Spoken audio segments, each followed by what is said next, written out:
حضرت ابو طلحہ رضی اللہ تعالیٰ عنہ اس پرندے کی آواز کی طرف متوجہ ہو گئے، یہاں تک کہ ظہر کی نماز تھی غالباً، اس کی آواز میں ایسا متوجہ ہو گئے کہ بھول گئے کتنی رکعت ہوئی تھی، 2 پڑھے تھے کہ 3 پڑھے تھے۔ آپ کو شک ہو گیا کہ میری 2 رکعت ہوئی کہ 3 رکعت ہوئی، پرندے کے چہچہانے نے مست کر دیا۔ پھر آپ نے سلام پھیرا، اپنی نماز پھر دوبارہ مکمل کر لی، دوڑتے ہوئے میرے آقا صلی اللہ علیہ وسلم کے پاس آئے، کہا یا رسول اللہ صلی اللہ علیہ وسلم، آپ کی بارگاہ میں خبر دینے آیا ہوں، آپ کو معلوم ہے میرا سب سے حسین باغیچہ ہے مدینے کے گرد و نواح میں؟ کہا ہاں معلوم ہے۔ حضرت ابو طلحہ نے کہا یا رسول اللہ صلی اللہ علیہ وسلم، آج میں اسی باغیچے میں نماز پڑھ رہا تھا، ظہر کے وقت ایک پرندہ چہچہانے لگا، میرا خیال اس طرف ہو گیا۔ کہا کیا ہوا پھر؟ کہا اس کی طرف اتنا متوجہ ہو گیا کہ میں نماز میں اپنی رکعت بھول گیا، لیکن یا رسول اللہ صلی اللہ علیہ وسلم بعد میں نے اپنی نماز کو درست کر لیا، لیکن آپ کی بارگاہ میں آج اس لیے آیا ہوں آپ گواہ ہو جائیں، اس پورے باغیچے کو میں نے صدقہ کر دیا۔ کہا پورا اتنا قیمتی باغیچہ؟ کہا میں اس باغیچے کو رکھنا نہیں چاہتا جو مجھے میرے رب کی عبادت میں خلل پیدا کرے۔ میں اگر وہاں نہ گیا ہوتا، نہ وہ پرندہ آیا ہوتا، پورے درختوں کے باغیچے کو انہوں نے صرف اس بات پر وقف کر دیا، صدقے میں دے دیا۔ یہ وہ صحابہ ہیں جنہوں نے کبھی اس بات کی پرواہ ہی نہیں کی۔ ایک بار میرے آقا صلی اللہ تعالیٰ علیہ وسلم محفل میں بیٹھے، ایک صاحب شکایت لے کر کے آئے، ایک صحابی ہیں وہ شکایت لے کر کے آئے، یا رسول اللہ صلی اللہ تعالیٰ علیہ وسلم، میرا مدینہ طیبہ میں گھر ہے اور گھر کے آنگن میں کچھ درخت ہیں، میرا پڑوسی اس کے بھی آنگن میں کچھ درخت ہیں، یا دونوں کے چھوٹے چھوٹے باغیچے تھے، میں بیچ میں دیوار بنا رہا تھا، دیوار بنانے کے بیچ میں ایک درخت آ گیا ہے، میں اپنے پڑوسی سے کہہ رہا ہوں کہ وہ درخت تو مجھے دے دے، میری دیوار سیدھی ہو جائے گی۔ ہوتا ہے کبھی کبھار، وہ درخت بیچوں بیچ آ گیا، باؤنڈری وال میں کمپاؤنڈ بنا رہے تھے، بیچ میں آ گیا ہے، لیکن تھا وہ پڑوسی کا۔ اس صحابی نے اس سے کہا تو اس پڑوسی نے کہا میں نہیں دوں گا۔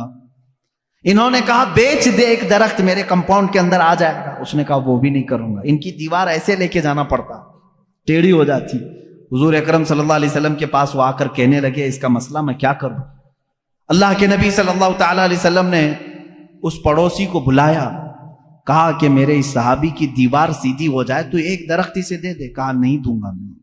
میرے آقا صلی اللہ علیہ وسلم کے فرمانے کے بعد بھی اس نے نہ کہا۔ پھر اس کے بعد حضور صلی اللہ علیہ وسلم نے فرمایا میں تجھے بتا دوں کہ تو وہ ایک درخت میرے اس صحابی کو دے گا، اللہ تجھے جنت میں ایک ایسا درخت دے گا جس کے نیچے گھوڑا 100 سال دوڑے گا، اس کے سائے کے نیچے 100 سال دوڑے گھوڑا، اتنا بڑا درخت تجھے جنت میں دے گا اللہ۔ اس کو کیا ہے، منافقت تھی، اس نے کہا نہ نہ نہ مجھے نہیں چاہیے، مجھے نہیں چاہیے اس جنت کے وعدے کو۔ حضور اکرم صلی اللہ تعالیٰ علیہ وسلم خاموش ہو گئے۔ محفل میں جو صحابہ بیٹھے تھے جیسی حضور سے جنت کی تعریف سنتے تھے وہ مچل جاتے تھے۔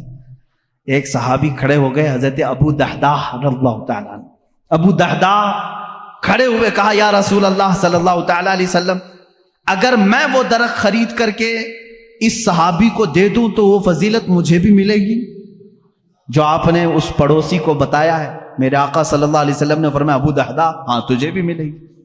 یہ ابو دحداح کون ہے جانتے ہیں؟ اللہ اکبر، مدینے کے بڑے امیر آدمی، بلکہ مدینے کی مارکیٹ میں اگر سب سے اعلیٰ قسم کی کھجور کہیں ملتی تھی تو ابو دحداح کے باغیچے کی تھی۔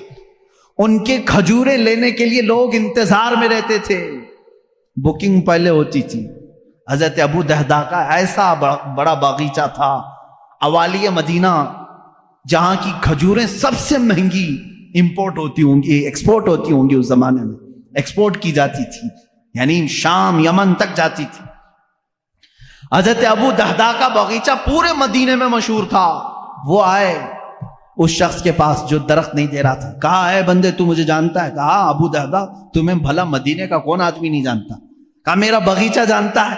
کہا ہاں کیوں نہیں، اس باغیچے کی خصوصیت یہ، وہ خود بولنے لگا، وہ منافق، کہ ابو دہدا تیرا باغیچہ مدینے کا سب سے قیمتی باغیچہ ہے، اس کی کھجوریں لینے کے لیے لوگ انتظار میں کھڑے رہتے ہیں، اور پلس اس میں یہ ہے کہ انہوں نے بڑا بہت ہی عالیشان گھر بنایا تھا اس باغیچے کے اندر، اور اسی میں ایک کنواں بھی تھا جو میٹھے پانی کا تھا، ایک نہر جاری کر دی تھی، ایک بہت حسین و جمیل ماحول اس باغیچے کے اندر تھا۔ وہ منافق خود کہہ رہا ہے مجھے معلوم ہے تمہارے باغیچے کو۔ حضرت ابو دہدا نے کہا میں وہ پورا باغیچہ دیتا ہوں، وہ ایک درخت دے گا؟ اس نے کہا یہ کیا پاگل پن ہے، ایسی بھی کوئی بات ہو سکتی ہے؟ ابو دہدا کا باغیچہ اور میرا ایک درخت، وہ بھی کمپاؤنڈ کے بیچ میں آ رہا ہے۔ حضرت ابو دہدا سے اس نے کہا کیا یہ بات تو ہوش و حواس میں کہہ رہا ہے؟ کہا جب بھی رسول پاک کے پاس ہوتے ہیں مکمل اعتماد کے ساتھ بات کرتے ہیں، یہاں دنیا کا اللہ کا سب سے آخری رسول موجود ہے، یہ میرے گواہ ہیں۔ اس نے کہا فوراً دے دو۔ حضور صلی اللہ تعالیٰ علیہ وسلم سے انہوں نے کھڑے کھڑے تجارت کر دی، کھڑے کھڑے وہیں پر۔ اس منافق نے کہا میں نے ایک درخت بیچ دیا۔ حضرت ابو دہدا نے کہا میں نے اپنا پورا باغیچہ تجھے بیچ دیا۔ ہو گئی بات۔ ابو دہدا آئے، باغیچے میں گھر بھی تھا، بیوی بھی تھی، بچے بھی تھے، سامان بھی تھا۔ دروازے پر کمپاؤنڈ کے باہر کھڑے باغیچے کے پکارنے لگے اپنی بیوی کو، ام دہدا میں نے یہ باغیچہ آج بیچ دیا ہے۔ عورتوں کے معاملات تو معلوم ہوں گے آپ کو، اپنے مردوں کی کوئی چیز بیچنے کہاں دیتی، لیکن وہ صحابیہ تھی، اندر سے کہتی ابو دہدا تم بڑے تاجر آدمی ہو، کچھ بھی سودا کرو گے تو فائدے کے بغیر تو نہیں کرو، مجھے یقین ہے کوئی نفع کی تجارت کر کے آئے ہوگے، نفع کی۔ ابو دہدا نے کہا ہاں بالکل تو نے صحیح گمان کیا، میں نے نفع کی ہی تجارت کی ہے۔ ام دہدا نے کہا بیچ دیا؟ کہا ہاں، جلدی سے اپنا سامان اٹھا اور باہر نکلا، اب ہماری ملکیت میں نہیں ہے یہ باغیچہ، اب ہماری ملکیت میں نہیں۔ وہ جلدی جلدی سامان اٹھانے لگی اور دروازے پر ابھی آئی نہیں تھی، پوچھا کتنے میں بیچا، کتنے میں بیچا؟ بیوی کو بتانا تو ہوگا۔ ابو دہدا باہر ہی کھڑے کہنے لگے رسول اللہ صلی اللہ علیہ وسلم کے پاس تجارت ہوئی ہے، میں نے یہ پورا باغیچہ ایک ایسے درخت کے بدلے میں بیچا ہے جس کے سائے میں گھوڑا 100 سال دوڑے گا۔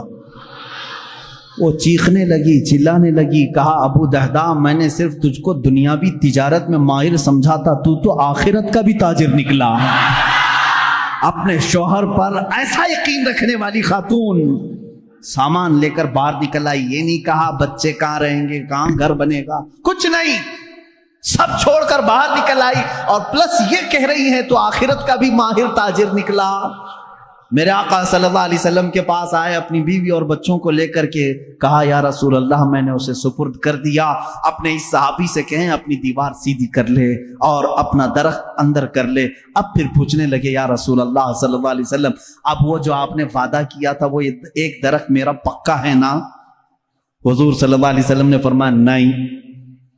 اب یہاں بات، کبھی کبھار میرے آقا صلی اللہ تعالیٰ علیہ وسلم تفریح قلب کے لیے فرماتے تھے، ابو دہدا کے ہوش و حواس بھاگتا ہو گئے، کھڑے ہو گئے کہ آقا پورا باغیچہ دے آیا ہوں۔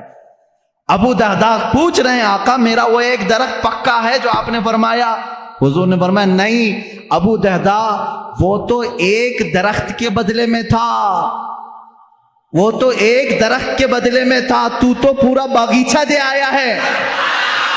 اب میرے مولا نے مجھے وہی کر کے بتایا ہے ابو دہدا کو جنت میں وہ باغیچہ دوں گا جس کے درختوں کی کوئی گنتی بھی نہیں کر سکے گا۔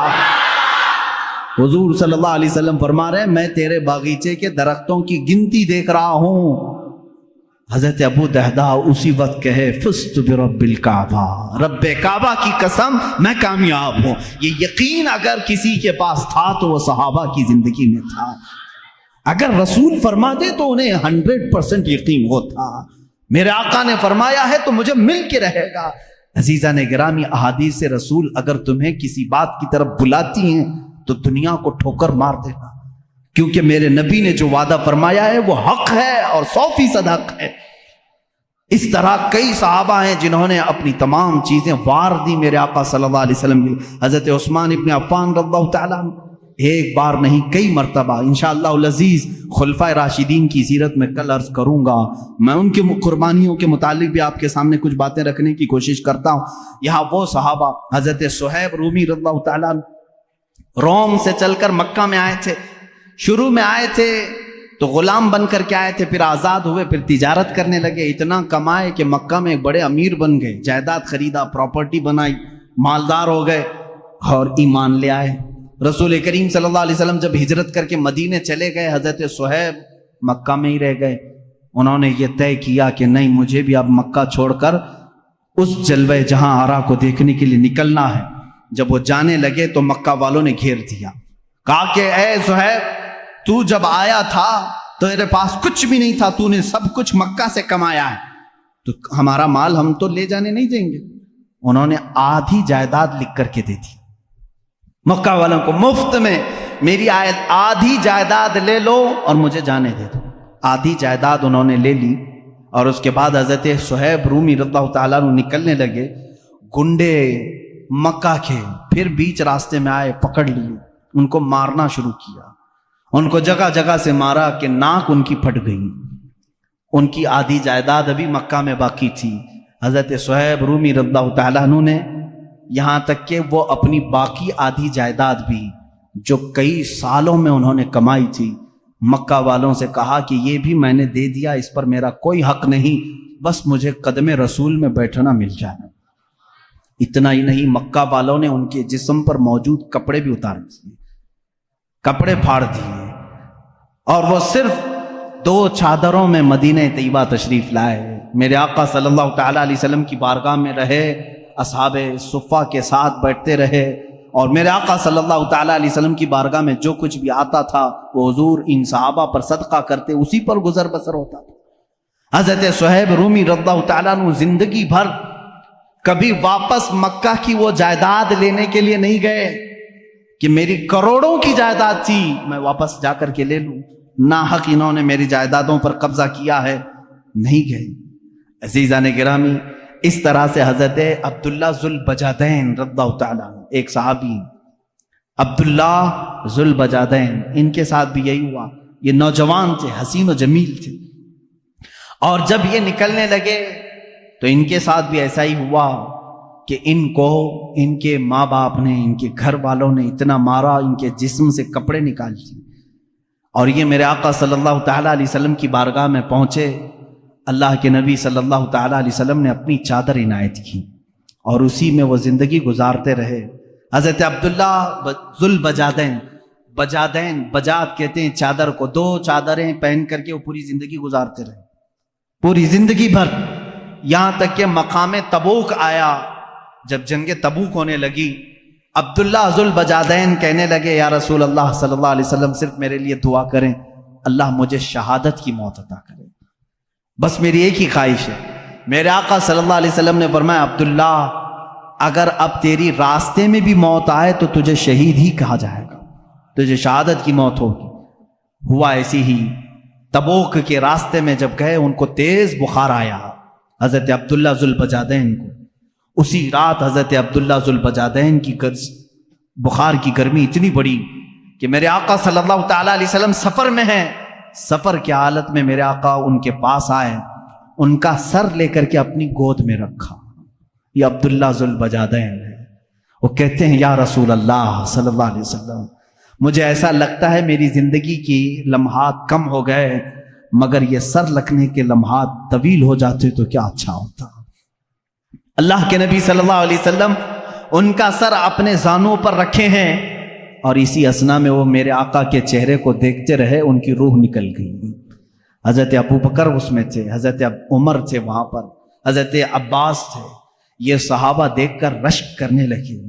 عبداللہ ذوالبجادین یہ واحد صحابی ہے جس نے حضور کی گود میں دم توڑا ہے. میرے آقا صلی اللہ تعالیٰ علیہ وسلم کے زانو اقدس پر. اتنا ہی نہیں، رسول کریم صلی اللہ تعالیٰ علیہ وسلم نے فرمایا اس کو کفن کوئی اور نہیں دے گا، میں دوں گا. اللہ کے نبی صلی اللہ تعالیٰ علیہ وسلم نے اپنا لباس، اپنا تہبند اور اپنی چادر نکالی اور انہی 2 چادروں میں عبداللہ کو کفنایا اور کہا جب یہ میرے پاس آیا تھا تو اس کے گھر والوں نے کپڑے چھینے تھے، آج میں اسے کپڑے پہناتا ہوں۔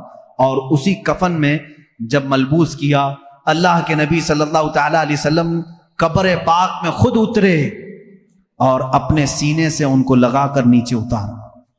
یہ عبداللہ ذوالبجادین رضی اللہ تعالیٰ، اس وقت صحابہ رشک کر رہے تھے۔ حضرت عمر کہتے ہیں کاش اس وقت میری موت ہوئی ہوتی۔ اللہ کے نبی صلی اللہ تعالیٰ علیہ وسلم نے ان کو جس انداز میں قبر پاک میں اتارا، عزیزان گرامی، ایک دو صحابی نہیں ہیں جنہوں نے اس راستے پر مشقتیں اٹھائی، محنتیں کی، اور اتنی مشقتیں، اللہ کی پناہ اتنی مشقتیں۔ ایک صحابی حضرت خبیب، اللہ اکبر، ان کا تذکرہ آتا ہے رونگٹے کھڑے ہو جاتے ہیں۔ حضور اکرم صلی اللہ تعالیٰ علیہ وسلم نے 3 صحابہ کو ایک مہم پر بھیجا تھا، یہ تینوں گرفتار ہو گئے۔ 10 صحابہ تھے ان میں سے یہ 3 گرفتار ہوئے، اس میں حضرت خبیب بھی تھے۔ یہ مکہ والوں نے ہی انہیں گرفتار کیا تھا۔ گرفتار کرنے کے بعد ان کو ایک جگہ قید میں رکھا، کتنے دن تک؟ تقریباً 10 دن تک قید میں رکھا۔ کھانا نہیں دیتے تھے، پانی نہیں دیتے تھے۔ ہم کربلا کے واقعات سنتے ہیں میرے عزیزوں، صحابہ کے یہ جانثاریاں کیوں نہیں سنتے جن کے ساتھ سخت ترین اذیتیں اس زمانے کے ظالموں نے کی۔ حضرت خبیب کو 10 دن کے بعد نکالا، دعوت عام ہوئی، مکہ والے جمع ہوئے۔ حضرت خبیب کو انہوں نے آخری دن سولی پر چڑھانے کا طے کر لیا تھا، سولی تیار کی گئی، لیکن کافروں نے اتنا ہی نہیں کیا، حضرت خبیب کو اس کھوٹے پر باندھا گیا جس پر سولی دینی تھی۔ باندھ کر کے سب سے پہلے ان کے ناخنوں کو پکڑ سے نکالا، کھینچا۔ ایک ناخن کو اگر پکڑ سے کوئی کھینچے تو اس کی اذیت کیا ہوتی ہے۔ مسلح کیا ان کے جسم کا، ان کے کان کاٹے، ان کی آنکھ میں سلائیاں پھیرتیں، لوہے کی گرم سلائیاں ان کی آنکھوں میں پھیری، ناک کاٹ دی گئی، ہونٹ کاٹے گئے، یہاں تک کہ ایک ظالم قریب میں آ کر کے ان کے پیٹ میں ایسا نیزہ مارا کہ جس سے ان کا کلیجہ دکھنے لگا، پیٹ کے باہر کلیجہ لٹکنے لگا۔ اس حد تک ان کو اذیت دی گئی۔ سولی پر ابھی نہیں چڑھایا گیا تھا، اس وقت ایک مجمع جمع تھا حضرت خبیب کو مارنے کے لیے۔ کسی نے کہا اے خبیب، کاش تیری جگہ محمد ہوتے، سب کٹ گیا ہے۔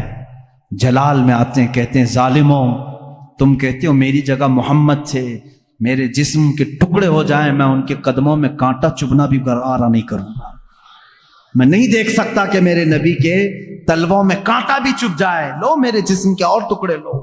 انہیں کٹے ہونٹوں کے ساتھ بولنے لگے۔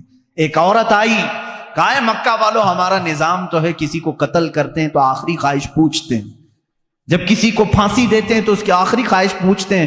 اس نیم کو، اس روایت کو مت توڑو، اگرچہ یہ دین چھوڑے ہوئے لوگ ہیں، ان کی بھی آخری خواہش پوچھ لو۔ لوگوں نے کہا کیا ہے تمہاری آخری خواہش؟ حضرت خبیب کہتے ہیں میری رسیاں کھول دو، 2 رکعت نماز پڑھنا چاہتا ہوں۔ یہ وہ صحابہ ہیں، کہتے ہیں رسیاں کھول دو، میں 2 رکعت نماز ادا کرنا چاہتا ہوں۔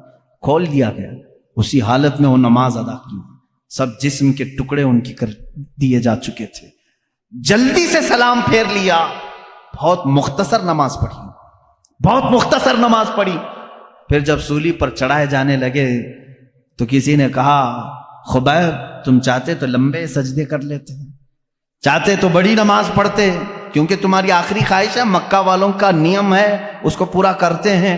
حضرت خبیب نے کہا اے ظالموں، میں نے اس لیے جلدی نماز پڑھی کہیں تم یہ نہ سوچ لو کہ موت کے ڈر سے نماز لمبی کیا ہے۔ موت کے ڈر سے میں نے نماز لمبی نہیں کی، مجھے تو شہادت کا شوق ہے، میں جلد سے جلد جام شہادت پینا چاہتا ہوں۔ حضرت خبیب کو سولی پر چڑھایا کافروں نے۔ کیا ہم میں سے کسی کے ساتھ یہ مظالم ہوئے ہیں آج؟ میں نوجوانوں سے پوچھتا ہوں کہ آج کون سی چیز ہے جو تمہیں نماز سے روکی ہوئی ہے؟ کیا کبھی کسی نے تمہارا کلیجہ نکال کر باہر رکھا؟ کیا کبھی تمہارا کسی نے کان کاٹا، کسی نے ہونٹ کاٹے، کسی نے تمہاری آنکھوں میں سلائیاں پھیری؟ تم تو گرم بستروں پر سو کر کے نماز چھوڑتے ہو، مؤذن صدائیں دیتا رہتا ہے، باوجود تمہیں آواز آنے کے تم مسجد کی طرف آنا نہیں چاہتے۔ آج لوگوں کی سستی اور کاہلی یہاں تک لے آئی ہے، میرا مولا دن میں تمہیں 10 مرتبہ یہ آواز دیتا ہے حی علی الفلاح، کامیابی کی طرف آ جاؤ. تم میں سے کوئی اس کی طرف کان نہیں دھرنا چاہتا. یاد رکھنا قیامت کے دن یہ سب صحابہ بھی میرے نبی کی فہرست، میرے نبی کی جماعت میں ہوں گے، اور اس وقت ہم کیا چہرہ لے کر کے ان کے سامنے کھڑے رہیں گے. اگر ہم سے سوال ہو، ہم سولی پر چڑھ کر کے بھی نماز نہیں چھوڑنا چاہتے. ہماری آخری خواہش پوچھی جاتی تو ہم سجدہ پسند کرتے. اے بندے، تجھے کیا ہوا تھا؟ تجھے اللہ نے اچھی صحت بھی دی تھی، تجھے طاقت بھی دی تھی، دولت بھی دی تھی، اور آزادی بھی دیا تھا. یہاں تمہارے سروں پر تلواریں نہیں ناچ رہی ہیں کہ تمہیں نماز سے روکا گیا ہو.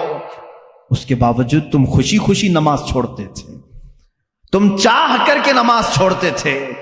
ان صحابہ کو جواب دینے کے لیے کسی کے پاس آج ہمارے پاس ہے تیاری؟ اگر نہیں ہے تو میرے عزیزوں، نمازوں کی طرف توجہ کرو.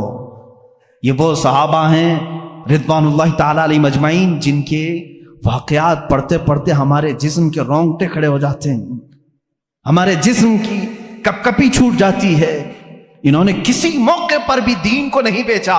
ایک جوان صحابی عبداللہ بن حذافہ سہمی رضی اللہ تعالیٰ، یہ رومی لشکر میں ایک بار جنگ میں گئے تھے. روم، ملک روم، وہاں کے سپاہیوں نے ان کو قید کر دیا اور عیسائی بادشاہ کے پاس لے کر آ گئے. جوان ہیں، غالباً ان کی عمر 22-23 سال کی ہے. بہت سارے مسلمان بھی قیدی تھے، ان کو بھی پکڑ کے لائے. یہ بہت حسین و جمیل تھے، بہت بہادر تھے. نوجوانوں سنو، بادشاہ کے پاس قیدی بن کر کے آئے. بادشاہ نے کہا تو اپنا پرانا دین چھوڑ، میرے دین میں آ جا، میں تجھے اپنا سپاہی بناتا ہوں، وزیر بناتا ہوں. کہا اتنی ہلکی دولت کے لیے اتنا بڑا سودا ہرگز نہیں ہو سکے گا. ہم دین کو اتنی ہلکی دولت پر نہیں بیچ سکتے. بادشاہ نے سختیاں کرنا شروع کی، یہاں تک کہ بادشاہ کے سامنے ایک بڑے دیگ میں تیل رکھا گیا اور کھولایا گیا، گرم کیا گیا. ایک مسلمان قیدی کو لا کر کے اس میں ڈال دیا بادشاہ نے، وہ تیل میں جل گئے. عبداللہ بن حذافہ کو کہا گیا دیکھ تیرے ساتھ بھی ہم وہی کریں گے، اگر تو دین کو قبول کر لیتا ہے تو ٹھیک ہے. وہاں ان کے پاس رخصت تھی، شریعت نے یہ اجازت دی تھی تھوڑی دیر کے لیے اگر چاہو دل سے ایمان نہ نکالو، زبان سے کہہ دیا ہوتا تو جان بچتی. لیکن ان صحابہ نے رخصت پر کبھی عمل نہیں کی، وہ عزیمت پر عمل کرتے رہے. کہا اس تیل میں جانے سے مجھے کوئی گھبراہٹ نہیں، مجھے تو جہنم کا خوف لگتا ہے، مجھے تو جہنم کا خوف ہے، اس تیل کا کوئی ڈر نہیں. بادشاہ نے دیکھا یہ ٹس سے مس نہیں ہوتا، کچھ بھی نہیں کرتا. آخری میں بادشاہ نے کہا تو ایک بار میرے سامنے سجدہ کر لے، میری تعظیم کر لے، میں تجھے چھوڑ دوں گا. کہا یہ ناممکن بات ہے، ناممکن ہے، میں ایک ہی خدا کو سجدہ کرتا ہوں، میں تو اپنے نبی محمد صلی اللہ علیہ وسلم کو سجدہ نہیں کرتا، تو تجھے کیسے سجدہ کروں. نوجوان صحابی کا ایمان دیکھیں، بادشاہ کے محل میں کھڑے ہو کر جب ان کی آزمائش کا وقت تھا، اور اللہ کہاں سے کیسے بچانا ہے یہ وہ بہتر جانتا ہے. اخیر میں بادشاہ نے کہا ایسا نوجوان میں نے اپنی زندگی میں نہیں دیکھا، زندگی میں نہیں دیکھا. وہ عیسائی بادشاہ تھا. لاسٹ میں اس نے صرف اتنی بات کہی، اس نوجوان کو دیکھتے ہی یہ کہاں تک ڈٹا رہتا ہے. اخیر میں اس نے یہ آپشن دیا کہ ایک بار تو میری پیشانی کو چوم لے، میں تجھے چھوڑ دوں گا. کہا میرے سارے ساتھی مسلمانوں کو، کہا سب کو چھوڑ دوں گا. حضرت عبداللہ بن حذافہ نے کہا ایک بار پیشانی چوم لینے سے کیا ہے. وہ گئے اور اس کی پیشانی کو چوما، اور بادشاہ نے صرف اتنی بات پر ان کو بھی آزاد کیا، پورے مسلمان قیدیوں کو بھی آزاد کیا. جب وہ مدینہ لوٹ آئے، حضرت عمر فاروق رضی اللہ تعالیٰ عنہ کو یہ واقعہ سنانے لگے. حضرت عمر اپنے خلافت کے تخت سے اتر آئے، کہا اے عبداللہ لاؤ تمہارا ماتھا میں چومتا ہوں. یہ وہ لوگ ہیں جو دین کو کہیں بیچنے نہیں جاتے تھے، کہیں دین کا سمجھوتا کرنے نہیں جاتے تھے. آج منافقین کی بہت لمبی ایک جماعت تیار ہو رہی ہے. حکومتوں کا تیور دیکھ کر کے جو بدل جاتے ہیں یہ منافق، ان سے اپنے دامن کو بچائے رکھو. جنہوں نے ہماری مسجدیں بیچ دی، جنہوں نے ہمارے عبادت گاہیں بیچ دی چند سکوں پر، چند ٹکوں پر، یہ وہ لوگ ہیں جو آخرت کا سودا کر چکے ہیں دنیا کے بدلے. میرے عزیزوں، صرف نام مسلمان رکھ لینا کافی نہیں ہے. مسلمان وہ ہے جو اپنا سب کچھ اللہ اور اس کے رسول کے لیے بیچ دیتا ہے، اپنی جان تک وہ قربان کرتا ہے۔ صحابہ کی باتیں آج مجھے کہنا اس لیے بھی ضروری تھا کہ اگر ہم ان کے تذکرے نہ سنائیں تو کیا پہاڑی چوہوں کے واقعات سناؤں آپ کے سامنے، بھیڑ بکریوں کے واقعات سناؤں، لومڑی کتے کے واقعات سناؤں جو آج بہت سارے سیلیبس کی کتابوں میں بھرے ہوئے ہیں؟ اپنے بچوں کو اگر واقعات سناؤ تو بلال حبشی کے سناؤ کہ یہ کبھی نہ ڈرے۔ اگر اپنے بچوں کو سناؤ واقعات تو حضرت خبیب کے واقعات سناؤ، حضرت سلمان فارسی رضی اللہ تعالیٰ عنہ کے سناؤ کہ جنہوں نے پوری زندگی تلاش رسول میں ختم کر دی تھی۔ جانتے ہیں یہ 3 بار بکے ہیں۔ حضرت سلمان فارسی پہلے مجوسی باپ کے بیٹے تھے، آگ کی پوجا کرتا تھا ان کا باپ، وہ عیسائیوں کو دیکھ کر کے ان کو اچھا لگا، عیسائی بن گئے۔ ملک شام میں عیسائی بن کر رہے، پوری تعلیم حاصل کی، لیکن وہ اچھے عیسائیوں کے شاگرد تھے، ایمان والے۔ ہر عیسائی ان سے کہتا تھا اے سلمان، وہ آخری رسول کے آنے کا وقت قریب ہے، اگر تیری زندگی میں آ جائے تو ان پر ایمان لانا۔ حضرت سلمان فارسی اس انتظار میں سالوں گزار گئے، ملک شام کے کئی علاقوں میں، پھر عراق میں رہے، پھر اس کے بعد عرب سے ایک قافلہ آیا تھا تجارت کا، ان سے پوچھے عرب میں کوئی ایسی زمین ہے جہاں جھنڈ کے جھنڈ کھجوروں کے درخت ہیں؟ اس نے کہا ہاں یہ یثرب ہے۔ حضرت سلمان نے کہا کیا تم مجھے وہاں لے جا سکتے ہو؟ اس لیے کہ میں نے اپنی کتابوں میں پڑھا ہے آخری رسول اسی زمین میں آنے والا ہے۔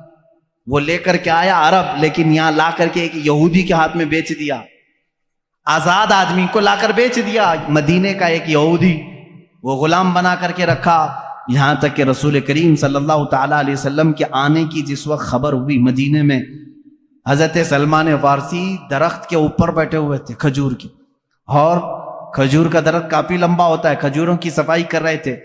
ان کا آقا اور اس کا بھتیجا دونوں نیچے بات کر رہے تھے، ارے سنا ہے مدینے میں محمد صلی اللہ علیہ وسلم آئے ہیں جو یہ کہتے ہیں میں اللہ کا آخری رسول ہوں۔ وہ دونوں بات کر رہے تھے، اتنا سن کر کے وہ وہیں سے اچھل کر آ گئے، نیچے آ گئے۔ کیا کہا تم نے؟ ان کے مالک نے ان کو کہا تو غلام ہے، ہمارے آقاؤں کی بات میں کیا سننے آیا ہے؟ تو اپنے کام پر لگ۔ ان کو نہیں بتایا۔ حضرت سلمان فارسی کو اسی دن سے بے قراری لگ گئی۔ حضور اکرم صلی اللہ تعالیٰ علیہ وسلم جب مدینے میں آئے، یہ تو تورات اور انجیل پڑھے ہوئے تھے حضرت سلمان، ان کو علامتیں بھی معلوم تھی، آخری رسول کی علامتیں کیا ہے۔ آئے مدینہ طیبہ میں حضور صلی اللہ تعالیٰ علیہ وسلم کو، اب دیکھیں ان کے پاس 3 علامتیں تھیں، وہ ڈھونڈنے کے لیے آئے، پہلے ابھی ایمان لائے نہیں تھے۔ ایک دن کھجوریں لے کر کے آئے، حضور سے کہا یہ صدقے کی کھجوریں لے لیں۔ حضور نے لیا اور سب کو بانٹ دیا، ایک بھی نہیں کھایا۔ حضرت سلمان نے مسکرایا، انجیل میں لکھا ہے وہ رسول صدقہ کبھی نہیں کھائے۔ دوسرے دن کھجوریں لے کر کے گئے اور کہا یا رسول، یہ حضور صلی اللہ علیہ وسلم کے پاس کہ یہ ہدیہ ہے آپ لے۔ حضور نے وہ بھی کھایا بھی اور سب کو بانٹا بھی۔ سلمان فارسی کہتے ہیں یہ بھی کتابوں میں لکھا ہے وہ آخری رسول ہدیہ قبول کرتے ہیں اور صدقہ قبول نہیں کرتے۔ تیسرے دن ایک اور علامت انہیں دیکھنی تھی۔ حضور صلی اللہ تعالیٰ علیہ وسلم کے جسم اقدس پر ایک چادر تھی، تہبند تھی، ایک جنازے میں شریک تھے حضور۔ یہ سلمان فارسی تیسرے دن ایک اور نشانی دیکھنے کے لیے کبھی آگے آتے تھے، کبھی پیچھے، ادھر ادھر آتے تھے۔ جنازے سے جب فارغ ہوئے، وہ جس نشانی کو ڈھونڈنے آئے تھے حضور صلی اللہ تعالیٰ علیہ وسلم نے خود ان کو بتایا، اے سلمان 2 دن تو نے دیکھ لیا، تیسرے دن جو دیکھنے آئے ہو یہ عالم الغیب رسول تھے۔ تیسرے دن جو تم دیکھنے آئے ہو، اپنی چادر ہٹائی، اپنے کندھوں سے چادر ہٹائی، میرے آقا صلی اللہ تعالیٰ علیہ وسلم کے دونوں کندھوں کے بیچ میں مہر نبوت تھی۔ ایک مہر نبوت انڈے کی شکل کی، اتنی تیز روشنی اس میں سے ہوتی تھی کہ لوگ دیکھنے والے دیکھتے رہ جاتے، وہ خاتم النبیین کی مہر تھی۔ حضرت سلمان نے کتاب میں وہ بھی پڑھا تھا کہ وہ آخری رسول کے دونوں شانوں کے بیچ میں مہر ہوگی ختم نبوت کی۔ حضور صلی اللہ علیہ وسلم نے چادر ہٹائی اور کہا اے سلمان تم یہی دیکھنے کے لیے آئے تھے؟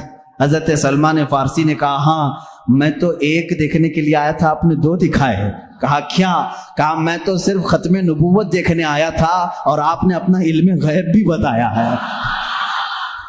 کلمہ طیبہ پڑھا، اسلام میں داخل ہوئے۔ صحابہ اکرام اپنی زندگی پوری تلاش میں رہے ہیں اور اس ماہتاب رسالت کو اور آفتاب نبوت کو ذرہ برابر کھونا نہیں چاہتے تھے۔ کسی حالت میں وہ حضور صلی اللہ علیہ وسلم کی محبت کو کسی کے ہاتھ بیچنا نہیں چاہتے تھے۔ حضرت سعد رضی اللہ تعالیٰ عنہ جنگ خندق میں گئے ہیں زرہ پہن کر کے۔ زرہ لوہے کا لباس ہوتا تھا اور اتنا لباس کہ اس سے جسم پر آنے والے تیر نہ لگیں حضرت سعد، لیکن ان کا زرہ کا لباس چھوٹا پڑ گیا، ہاتھ کھلے رہ گئے۔ ایک ظالم نے دیکھا حضرت سعد رضی اللہ تعالیٰ عنہ کے سیدھے ہاتھ پر ہی وار کر دیا، ہاتھ سے ان کی موٹی رگ کٹ گئی اور اس سے خون بہنے لگا، اتنا خون کہ وہ پکڑ کر کے حضور کے پاس آئے تو میرے آقا صلی اللہ علیہ وسلم کے چہرے پر بھی خون، جسم اقدس پر خون حضرت سعد کے، اور ظالموں نے ان کے اوپر نیزے چلائے تھے ہاتھوں پر، جو حصہ ان کا زرہ سے کھلا ہوا تھا وہ سب مارا گیا تھا۔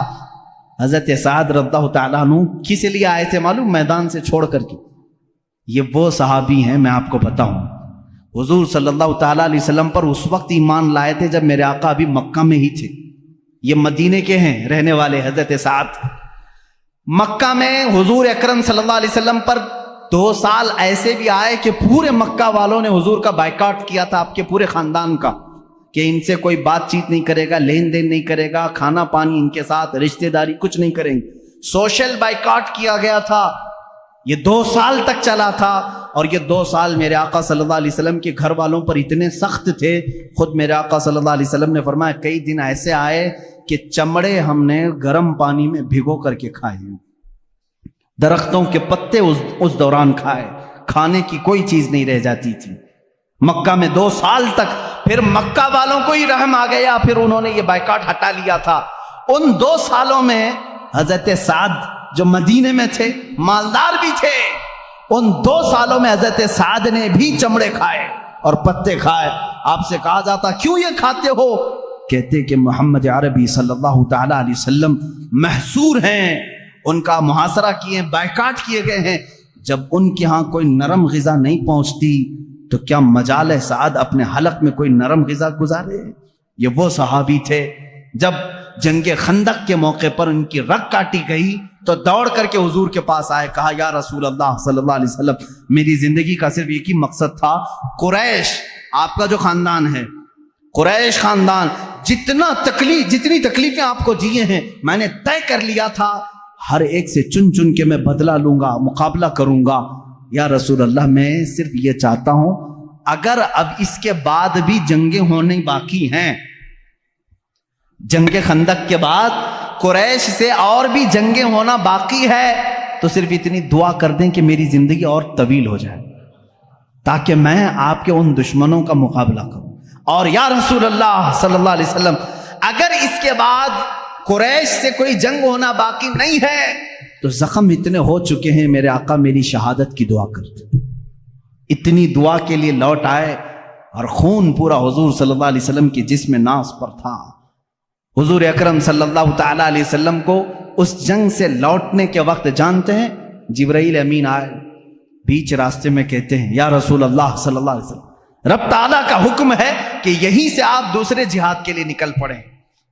جہاد میرے عزیزوں کوئی میدان کا کھیل نہیں ہے کہ تھوڑی ادھر ادھر کبڈی کھیلی اور پسینہ بہہ گیا، یہ جان ہتھیلی پر لے کر دشمنوں کے سامنے کھڑے رہتے، نہ جانے کب ہماری گردن کندھوں سے الگ ہو جائے۔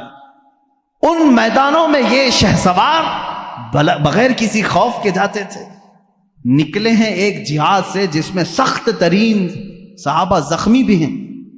بیچ راستے میں جبرائیل امین نے جب یہ پیغام پہنچایا، حضور اکرم صلی اللہ تعالی علیہ وسلم نے کہا اے جبرائیل، ابھی ایک جہاد سے نکلے، مدینے پہنچے بھی نہیں، گھروں کو گئے بھی نہیں، یہ اگر اپنے زخموں کو ٹھیک کر لیتے بعد میں چلتے۔ جبرائیل امین نے کہا یا رسول اللہ صلی اللہ علیہ وسلم، اللہ کی مرضی یہ ہے کہ یہیں سے آپ چلے، میرا مولا بھی ان صحابہ اکرام کے ایمان کو اس طرح امتحانات سے گزارا ہے۔ اللہ کے رسول صلی اللہ علیہ وسلم نے فرمایا میں اپنے صحابہ سے پوچھ لوں، ظاہر سی بات ہے جہاد میں چلنے والے یہ صحابہ ہیں، آج ہمارے ساتھ کون کھڑا رہتا ہے کون نہیں کھڑا ہوتا یہ وقت بتاتا ہے میرے آقا صلی اللہ تعالی علیہ وسلم نے مڑ کر کے صحابہ سے کہا اے میرے نوجوانوں، جبرائیل امین آئے تھے، انہوں نے کہا ہے یہیں سے ایک دوسرے جہاد کے لیے چلنا ہے، کیا ہے تمہارا مشورہ؟ کسی صحابی نے یہ کہا کہ یا رسول اللہ تھک گئے ہیں، کپڑے پھٹ گئے ہیں، زخم آ گئے ہیں، گھر جائیں، بیوی بچوں سے بات کریں، مرہم پٹی کریں نا۔ رسول کریم صلی اللہ علیہ وسلم نے جب مشورہ لیا تمہارا کیا ارادہ ہے؟ صحابہ کہتے ہیں یا رسول اللہ دیر کس بات کی، چلے یہیں سے چلتے۔ یہ وہ صحابہ تھے جن کے بارے میں اللہ فرماتا رضی اللہ عنہم ورضوا عنہ، اللہ ان سے راضی اور وہ اللہ سے راضی ہیں۔ ان میں عورتوں نے بھی وہ کردار ادا کیا ہے۔ احد کے موقع پر ایک خاتون ایسی دوڑی دوڑی میدان احد چلی آ رہی، جنگ احد ہوئی ہے، جنگ احد ہوئی 3 ہجری، اس وقت ایک خاتون مدینے سے دوڑتی ہوئی جا رہی ہے۔ مسلمانوں کو اس جنگ میں شکست ہوئی تھی، آخر میں 70 صحابہ شہید ہوئے تھے۔ تو بیچ راستے میں کسی نے اس خاتون کو روک کر کے کہا تجھے پتا ہے تیرے بیٹے کا انتقال ہو گیا؟ کہا الحمدللہ۔ اس خاتون نے کیا کہا؟ الحمدللہ۔ آگے بڑھنے لگے، ایک صاحب نے اور پکڑ کر کہا اے خاتون تجھے معلوم ہے تیرے شوہر کا انتقال ہو گیا؟ الحمدللہ۔ کسی نے کہا تیرے بھائی کا انتقال ہوا؟ کہا الحمدللہ۔ اے آنے والوں، سب تو میرے گھر والوں کی بتا رہے ہو، بتاؤ رسول اللہ کی حالت کیا ہے؟ میں جو دیکھنے جا رہی ہوں میرے آقا کی صحت کو دیکھنے جا رہی ہوں، یہ نہیں کہ بیٹا گیا تھا، بھائی گیا تھا، میرا شوہر گیا تھا، سب ان کی خیریت بتانے آ رہے ہیں، میرے نبی کی خیریت بتاؤ۔ لوگوں نے کہا وہ صحیح سلامت ہے۔ اس خاتون نے کہا اے اللہ تیرا کروڑا کروڑ شکر ہے، وہ ایک صحیح ہے تو میرا پورا خاندان قربان ہے۔ آئیں، اللہ کے حبیب صلی اللہ تعالی علیہ وسلم کی زیارت کی، خوش ہوئی۔ حضور صلی اللہ علیہ وسلم نے فرمایا خاتون تیرا بیٹا شہید ہوا، جا دیکھ لے۔ وہ کہتی ہیں یا رسول اللہ اگر آپ کا حکم ہے تو میں دیکھتی ہوں، اگر آپ کا حکم ہے تو میں دیکھتی ہوں۔ اپنے نوجوان بیٹے کی لاش میدان میں پڑی ہے، گئی، جا کر کے بیٹے کو دیکھا، ٹٹولنے لگی، اس کے جسم سے جبہ اٹھایا، پیٹھ کو سہلانے لگی اپنے ہاتھ سے، پورے پیٹھ کو سہلائی، پھر سیدھا کیا، سینے پر دیکھا تو پورا سینہ چر گیا تھا، پورا سینہ چھدا ہوا تھا، سجدے میں گر گئی۔ کسی صحابی نے پوچھا مائی یہ کیا کر رہی تھی تو؟ کہتی ہیں جب میرا بیٹا میرے آقا کے ساتھ نکل رہا تھا تو میں نے اسے وصیت کی تھی، بیٹا جنگ کا ماحول ہے، سخت ہو سکتا ہے، لیکن یاد رکھنا اگر تو پیٹھ پھیر کر بھاگتا ہوا مارا گیا، میدان جہاد چھوڑ کر کے جاتا ہوا اگر مارا گیا، میں اپنا دودھ معاف نہیں کروں گی، میں اپنا دودھ معاف نہیں کروں گی۔ اس وقت تک تیرے قدم جمے رہنا چاہیے جب تک تیرے نبی پر کوئی آنچ نہ آئے، جب تک تیرے نبی کی حفاظت ہوتی رہے۔ میں نے یہ وصیت کی تھی، لیکن اللہ کا شکر ہے میں نے سب سے پہلے آ کر میرے بیٹے کی پیٹھ کو ہی دیکھا، اللہ کا شکر ہے میرے بیٹے کی پیٹھ پر ایک بھی تیر نہیں ہے، جتنا بھی یہ کھایا ہے سب سینے پر کھایا ہے۔ یہ وہ خواتین تھیں جنہوں نے بچے پیدا کیے تھے رسول اللہ کے دین کے لیے۔ آج مائیں بچوں کے پاؤں کی بیڑیاں بن جاتی ہیں، روکتی کہاں جا رہا ہے بچہ، اگر تھوڑا سدھرنے کی بات بھی کرے ارے چھوڑو مولانا لوگوں کی صحبت میں، کہاں کیا مولوی بننے جا رہا ہے؟ داڑھی چہرے پر تیرے کب سے آنے لگ گئی، کیا مولانا لوگوں کے ساتھ بہت زیادہ بیٹھ رہا ہے؟ یہ خواتین کا آج دور ہے۔ کیوں؟ یہ وہ مدینے کی خواتین نہیں ہیں، یہ تو 24 گھنٹوں میں سے 18 گھنٹے سیریل دیکھنے والی ہیں، یہ وہ ہیں جو فلموں کی دل دادا ہیں، ان کی نظروں میں آئیڈیل کوئی اور ہے۔ لیکن اے نوجوانوں، اگر میری باتیں خواتین سنتی بھی ہیں ان سے بھی میں کہوں گا اگر ذرا برابر بھی ایمان ہے تو اپنے گھروں میں حسنین جیسے بچے پیدا کرو، ان کی تربیت حسن و حسین جیسی ہو، اس لیے کہ پھر تمہیں فاطمہ زہرا کے ساتھ جنت میں جانے کا شرف بھی ملے گا۔ قیامت کے دن جو خواتین سیدہ کائنات کے ساتھ جائیں گی تمہارا بھی نام شامل ہوگا۔ صحابہ کی سیرت یہ ناتمام ہے میرے عزیزو، جتنی بھی باتیں میں سناؤں ان کی قربانیاں ایسی ہیں کہ رسول کریم صلی اللہ تعالی علیہ وسلم کے لیے ان کی محبت ایسی۔ ایک واقعہ میرا دل دہلا دیتا ہے، ایک خاتون میں نے کہا تھا ابھی 1.5 سال کے بچے کو لے کر کے آئی تھی اور حضور کے پاس پیش کرتی ہیں، کہتی ہیں یا رسول اللہ اسے بھی لے کر کے جائیں۔ آقا نے پوچھا اس کا کیا کریں؟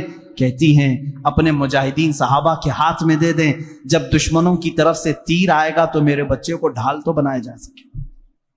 میرے گھر میں اس بچے کے علاوہ کوئی نہیں ہے۔ یوں ہی ان کو اللہ نے نہیں کہا رضی اللہ عنہم ورضوا عنہ۔ بدر کے میدان میں میرے آقا جا رہے ہیں، مدینے کے ایک گھر میں جھگڑے کی آواز آ رہی ہے۔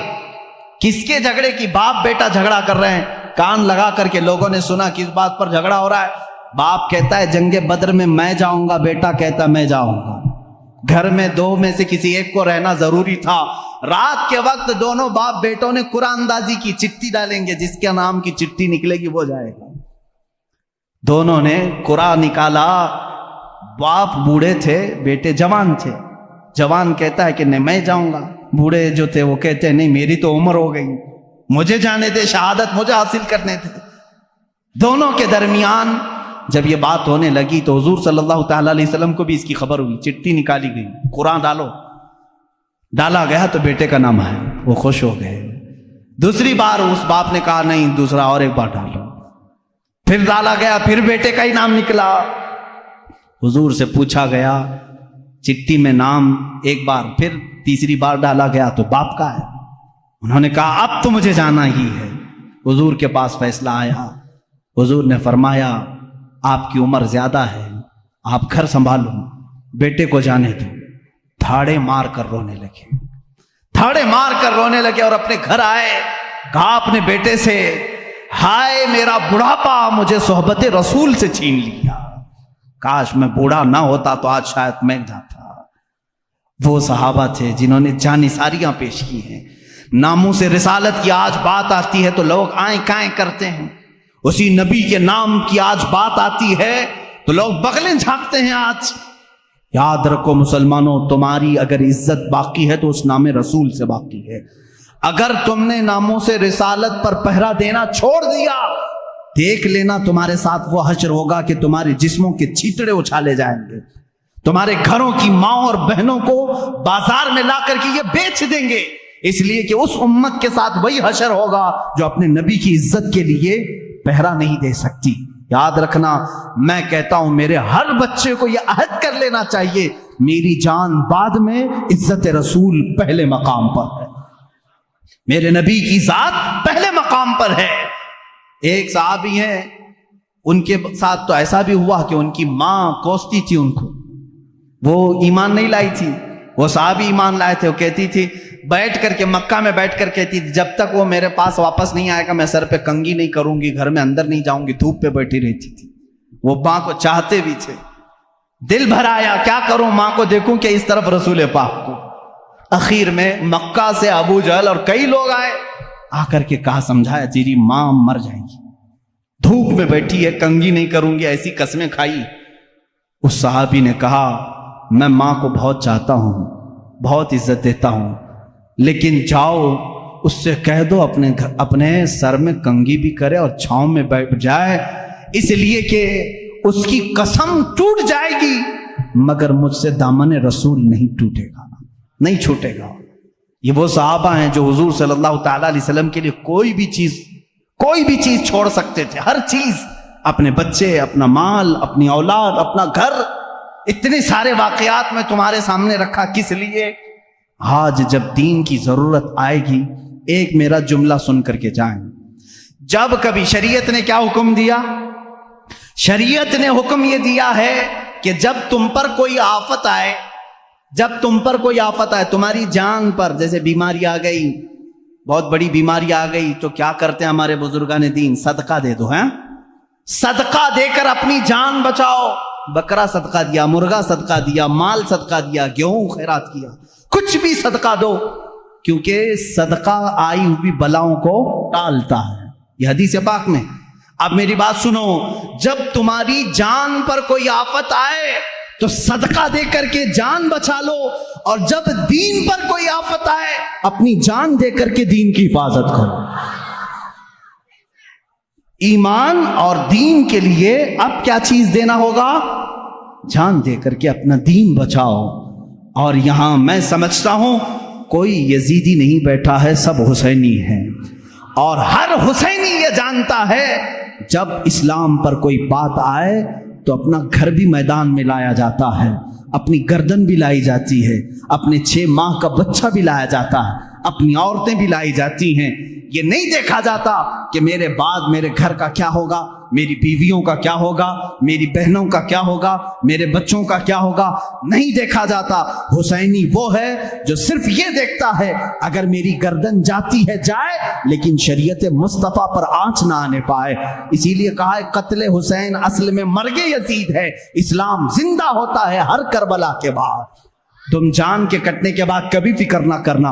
آج مجھے معلوم ہے میری یہ جو تقریریں ہیں لوگ سمجھتے ہیں، مجھے معلوم ہے کتنے ہماری تقریروں میں گرم ہوتے ہیں اور کتنے پسند کرتے ہیں اور کتنے کیا کیا کرتے ہیں، لیکن کچھ وہ بھی ہیں جن کو مروڑ بھی ہوتی ہے، جن کے دلوں میں پھپولے پھوٹتے بھی ہیں، کچھ کی آنکھوں میں بہت تیز گڑتا بھی ہوں، تکلیف ہے، وجہ مجھے بھی معلوم ہے اور آپ کو بھی معلوم ہے، لیکن یاد رکھو اگر ان ظالموں نے کبھی ایسا وقت میرے اوپر لایا، قید کر دیا، سولی پر چڑھایا، پھانسی بھی دے دی، میں بخوشی اس پھانسی کو چوم کر کے قبول کروں گا، اس لیے کہ اللہ میرے ساتھ ہے، رسول کریم صلی اللہ تعالی علیہ وسلم کی شریعت میرے ساتھ ہے۔ صرف میرا یہی کہنا ہے اے اللہ موت آتی ہے تو ایمان پر آئے، لیکن ان ظالموں کے لیے ہمارا ایمان کہیں سودا نہ چلا جائے، کہیں بیچنے میں نہ آ جائے۔ ان کی باتوں پر عزیزان گرامی آج حالات ایسے ہیں، ان صحابہ کے معاشرے کو زندہ کرنے کی ضرورت ہے۔ وہ صحابہ اپنی جانیں کیسے قربان کیے۔ ایک جوان ہے، ایک جوان یہودی کا بیٹا ہے، یہودی کا بیٹا ایک بار جلوہ رسول کو دیکھا فدا ہو گیا، باپ مارنے لگا، کہا دوبارہ جانا مت، کبھی جانا مت۔ نوجوان ہے، نوجوان ہے، باپ نے کہا دوبارہ کبھی جانا نہیں محمد کو دیکھنے کے لیے، لیکن وہ حسرت کہاں سے جائے جو ایک بار جلوہ رسول کو دیکھ لے۔ جس کا دل بدلنا ہوتا ہے مولا بدل چکا ہوتا ہے۔ یہودی گھر میں ہے، باپ نے زنجیریں باندھ دی ہاتھ پر پیروں پر، ماں نے بھی سختی کی، دروازے بند رکھے جاتے۔ اس حال میں اس نوجوان کو بیماری پکڑ لی، گھر سے باپ بھی نہیں بھیجتا، ماں بھی نہیں بھیجتی، بیمار ہو گیا، زنجیریں کھولی۔ اکلوتا بیٹا تھا یہودی ماں باپ کا، لیکن کٹر دشمن رسول تھے، نہیں جانے دیتے تھے۔ نوجوان بیمار ہو گیا، بیمار کا علاج بھی کرایا گیا، حکیم آئے، طبیب آئے، لیکن بیماری بڑھتی ہی گئی، بڑھتی گئی، اس لیے کہ یہ وہ بیماری ہے جس کا علاج بھی نہیں ہے۔ اعلیٰ حضرت رضی اللہ تعالیٰ عنہ نے فرمایا ہے جان ہے عشق مصطفیٰ روز فزوں کرے خدا، جس کو ہو درد کا مزہ نازے دوا اٹھائے کیوں، پھر کے گلی گلی تباہ ٹھوکریں سب کی کھائی کیوں، دل کو جو عقل دے خدا تیری گلی سے جائے کیوں۔ یہ وہ صحابہ کا درد تھا۔ اس نوجوان نے جب بیماری شدت پکڑ لی، ماں باپ کو رحم آ گیا، ترس آ گیا۔ اب وہ وقت بھی آیا، ایک بڑے حکیم نے آ کر کے مشورہ دیا، اس کی جان بلب ہے، اس کی جان نکلنے کا وقت ہے، یہ مر جائے گا، اب یہ زندہ رہنے کی اس کے اندر کوئی بھی صورت نظر نہیں آتی۔ ماں باپ سے کہا جو کھائے کھلا دو، جو پیے پلا دو۔ حکیم چلا گیا، ماں باپ رونے لگے، جوان بیٹا ہمارے سامنے چلا جائے گا۔ اس کے پاس آئے، پوچھنے لگے بیٹا اتنا بیمار ہو گیا، معاف کر دے، ہم نے تیرے ساتھ سختیاں کی تھی، لیکن تو خوش ہو جا، تو کیا چاہتا ہے، کیا کھانا چاہتا ہے، کیا پینا چاہتا ہے؟ اس نوجوان نے کہا ایک بار محمد عربی کا چہرہ دیکھنا چاہتا ہوں صلی اللہ تعالی علیہ وسلم۔ وہ ایمان لایا ہوا نہیں ہے، ایمان لایا ہوا نہیں ہے۔ اس باپ نے کہا اس کی تو حد ہو گئی، مرنے کے قریب آیا پھر بھی کہتا ہے اس کو دیکھوں گا۔ ماں نے روتے ہوئے کہا ایک بار تو بیٹے کی مان لو، کہہ دو محمد صلی اللہ علیہ وسلم کو دیکھنے کی اجازت دی جائے۔ وہ یہودی کہلا بھیجا ایک صحابی کے ذریعے کہ جاؤ محمد صلی اللہ علیہ وسلم سے کہہ دو میرا بیٹا بڑا بیمار ہے، ایک بار وہ میرے گھر آئیں، وہ دیکھنا چاہتا ہے مرنے سے پہلے۔ حضور صلی اللہ تعالیٰ علیہ وسلم، صبح کا وقت تھا، فجر کے بعد کا وقت تھا۔ حضور صلی اللہ علیہ وسلم سے جیسے ہی اس نے آ کر کے کہا اپنے صحابہ سمیت کہے چلو ہم اس کو دیکھنے کے لیے نکلتے ہیں۔ اللہ کے نبی صلی اللہ تعالیٰ علیہ وسلم تشریف لائے اور اس یہودی کے گھر میں جب بستر کے قریب گئے، اللہ اس کی جان میں جان آ گئی۔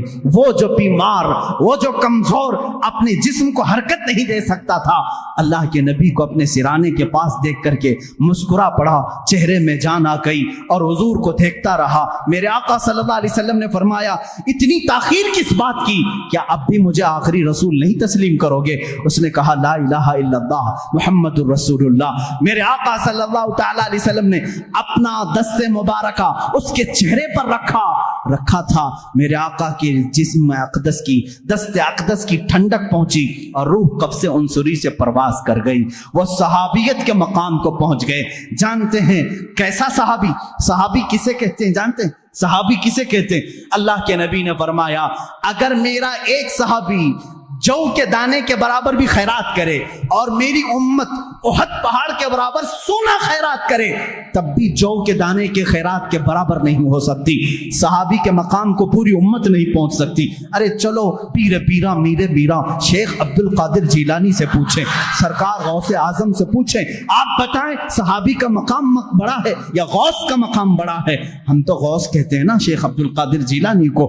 غوث پاک نے کیا کہا؟ ارے تو غوث اور صحابی کے مقام کی بات کرتا ہے، سن صحابی کا مقام کیا ہے۔ وہ صحابی جو رسول اللہ کے ساتھ گھوڑے پر بیٹھ کر کے جہاد میں جایا کرتے تھے، جس گھوڑے پر صحابی بیٹھتے تھے اس گھوڑے کے ٹاپ کے نیچے سے جو دھول اڑتی تھی وہاں تک بھی غوث کا مقام نہیں پہنچ سکتا۔ غوث کا مقام وہاں تک نہیں پہنچ سکتا، صحابی کے گھوڑے کے ٹاپ کے نیچے کی دھول تک اس صحابی کے مقام کو غوث نہیں پہنچ سکتا۔ اور غوث ہزاروں عبادتیں کر چکا ہے، ہزاروں ریاضتیں کر چکا ہے، لیکن آؤ اس جوان صحابی کے مقام کو تو دیکھو۔ صبح کے وقت میرے آقا تشریف لائے ہیں اور چند منٹوں کے بعد انتقال بھی ہو گیا ہے، اور صحابیت کا مقام اور حد یہ ہے کہ پوری زندگی میں ایک نماز پڑھنے کا بھی وقت نہیں آیا۔ فجر سے ظہر کے بیچ میں ایمان لائے، فجر سے ظہر کے بیچ میں ایمان لائے اور دنیا سے چلے بھی گئے، اور مقام کون سا حاصل کیا؟ صحابیت کا، غوث سے بھی بڑا مقام۔ یہ برکت تھی صرف جلوہ رسول کو دیکھنے کی۔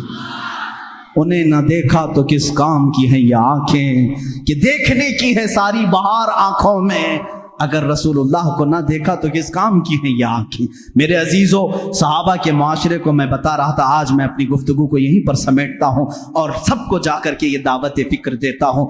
اگر جذبہ پیدا کرنا ہو تو آپ کو فلمی ہیرو اور دنیاوی کیریکٹر کو نہیں، آج میں اپنے نوجوانوں کو دیکھ کر کے کبھی کبھار سہم جاتا ہوں، تمہارے بال کس کی علامت ہیں؟ تمہارے کپڑے کس کی علامت ہیں؟ تم اپنے لباس کو پھاڑ کر کے پہن رہے ہو اس لیے کہ فلاں فلم میں کسی ہیرو نے کپڑے پھاڑ کر کے پہنے تھے۔ تم اپنے لباس کو دیکھو ذرا، اور تم اپنے بالوں کو لہراتے ہو کسی ہیرو کے سٹائل میں۔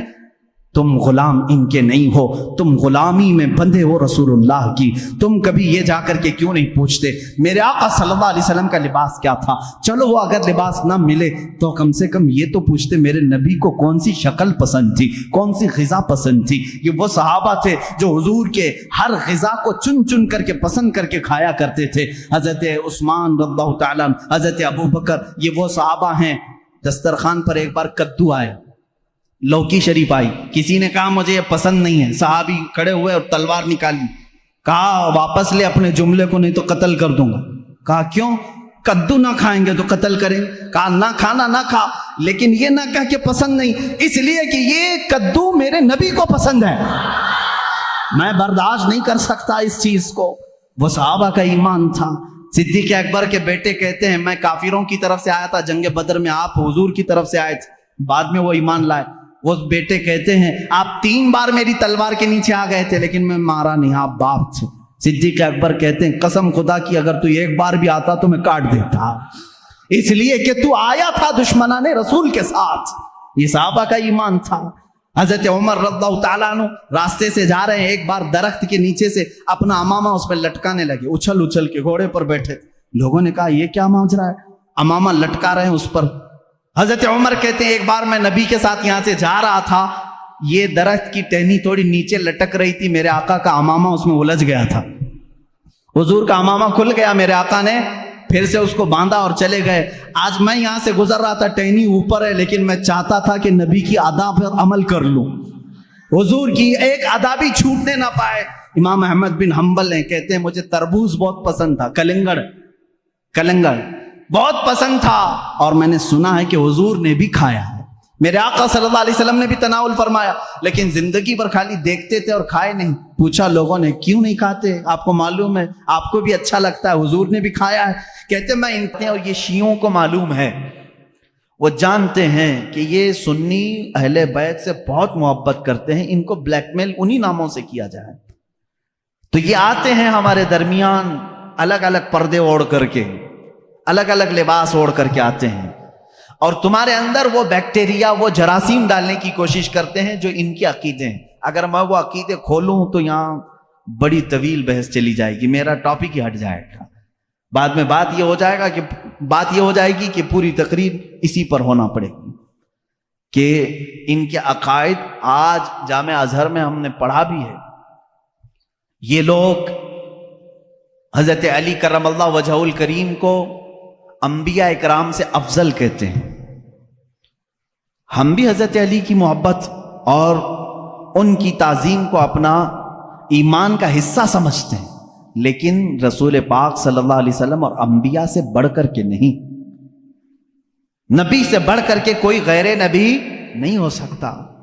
اور یہ مولا علی کرم اللہ وجہہ الکریم کے متعلق بعض شیعہ تو یہاں تک کہتے ہیں، معاذ اللہ اب بھی موجود ہے انٹرنیٹ پر ایسے ویڈیو کلپس بھی موجود ہیں، کچھ شیعہ یہ تک کہہ جاتے ہیں اللہ فاطمہ زہرا کے گھر کو اپنی داڑھی سے جھاڑو لگاتا ہے، معاذ اللہ رب العالمین، نعوذ باللہ من ذالک۔ یہ ایسے جملے ہیں جس کو کہنے سے بھی دل کتراتا ہے۔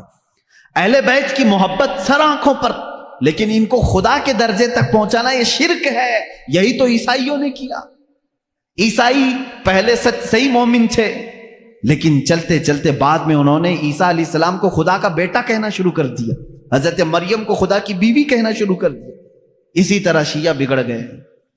سارے شیعوں کی بات نہیں کر رہا، اس میں کچھ فرقے ہیں جو غلات ہیں، غالی شیعہ ہیں، اللہ ان کی نحوستوں سے محفوظ رکھے۔ اسی لیے میرے عزیزو، اہل سنت و جماعت کا دامن کبھی ترک نہ کرنا، کبھی نہ چھوڑنا۔ یہ ایسا درمیانی راستہ ہے جس مسلک میں آج ہمیں صحابہ کی تعظیم بھی سکھائی جاتی ہے اور اہل بیت اطہار کی تعظیم بھی سکھائی جاتی ہے۔ یہاں ایک بال برابر بھی ہمیں ادھر سے ادھر ہونے نہیں دیا جائے گا، ایک بات سمجھ کر کے چلیں۔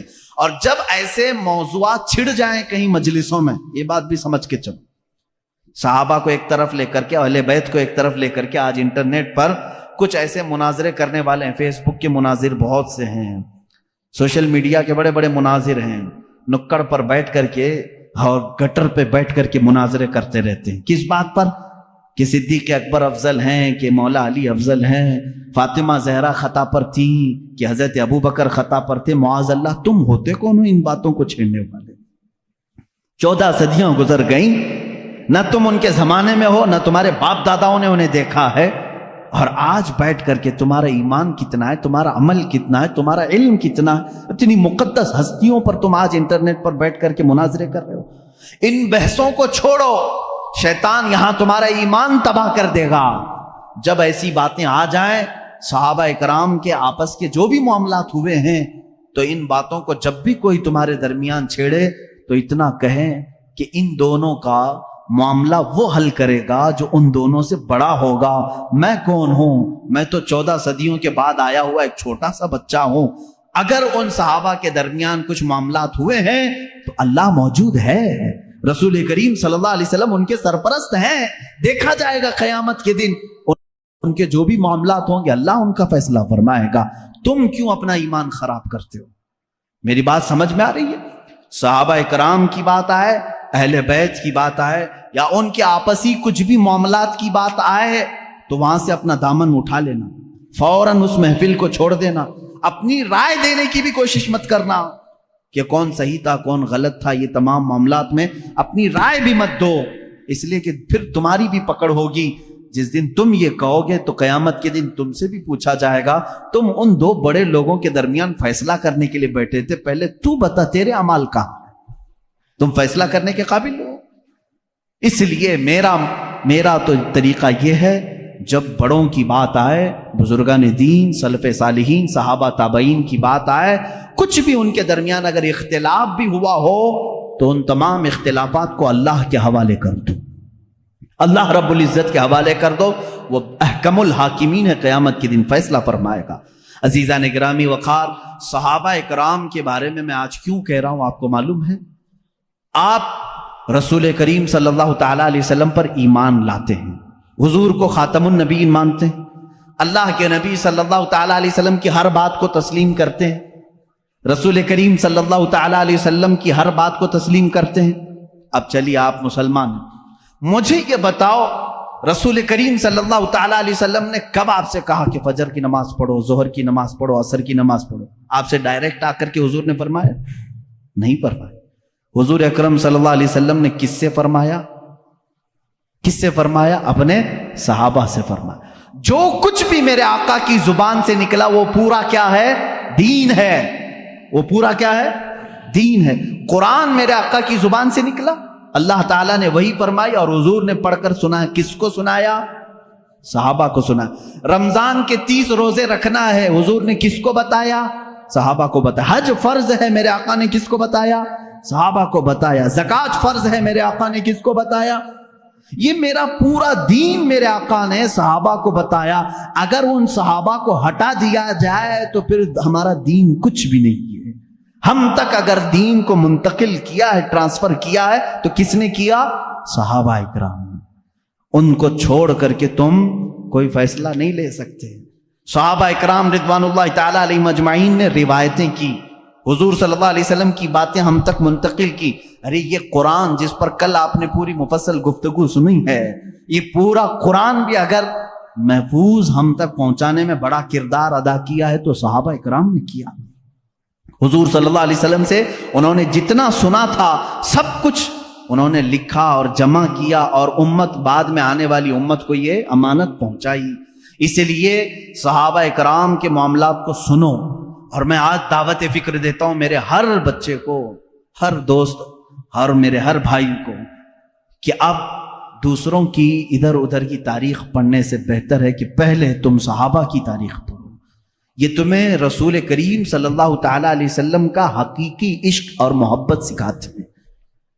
ہم تو تقریروں میں بتاتے ہیں، یہ الگ معاملہ ہے، لیکن صحابہ جو اپنے عمل سے بتاتے ہیں اس کی مثال ملتی نہیں ملے گی۔